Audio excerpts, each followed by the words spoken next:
अध्यक्ष महोदय, आता त्याची सगळे जे भेटलेत ना, जे भेटले त्याची HIV टेस्ट पण करून घ्यावी लागेल आपल्याला. ते पण सांगतो ना, जेवढे भेटलेत ना त्या बंधू बाबाला सगळ्याची HIV टेस्ट गव्हर्नमेंटनीच करून घेतली पाहिजे, नाही तर संसर्गजन्य रोग होईल, सगळेच मरतील. त्यामुळे थांबा जरा. अध्यक्ष महोदय, या अशोक खरात या बंधू बाबांनी जे महाराष्ट्रामध्ये हा बंधू बाबा हा ज्योतिष्य सांगतो, काय सांगतो, देवाचा अवतार सांगतो आणि अनेक जवळपास 100च्या वर याचे कारनामे पुढे आले, त्याचे व्हिडिओ क्लिप पुढे आलेले आहेत. देवाच्या धर्माच्या नावाने फसवणारे जे काही बंधू तयार होत आहेत, महाराष्ट्रामध्ये प्रगत महाराष्ट्र म्हणतो आम्ही, पुरोगामी महाराष्ट्र, सगळ्या दृष्टीने पुढे जाणारा महाराष्ट्र, आणि यामध्ये असे जे काही अडकले जात आहेत. अध्यक्ष महोदय, यामध्ये राजकीय क्षेत्रातील लोक, काही IAS अधिकारी आहेत, IPS अधिकारी आहेत, आणि त्याच्याबरोबरच या सगळ्यामध्ये काही महसूल विभागाचे अधिकारी आहेत.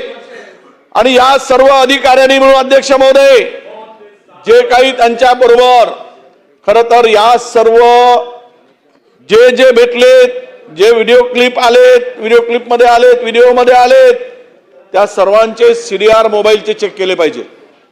या सर्वांना जे घाणेरडं कृत्य, अशोभनीय, म्हणजे हा अशोक नावाचा जल तयार करायचा, अशोक, आणि काही लोक तर ते अशोक जल घ्यायसाठीच जायचे, आणि हा अशोक जल त्याच्यामध्ये तो वियाग्रा टाकायचा.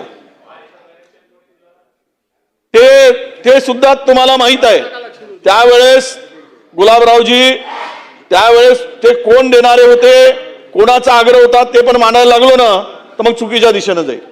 ते देण्यासाठी कोणी आग्रह केला त्याचं नाव मी घेणार नाही, कारण मी नोटीस दिली नाही म्हणून. पण आता तुम्ही मला त्यावर भाग पाडू नका. माझी तुम्हाला विनंती, 35ची नोटीस दिली आहे. अध्यक्ष महोदय, ह्या बंधुगिरीमुळे पूर्ण महाराष्ट्राची बदनामी झाली आहे, संपूर्ण देशामध्ये.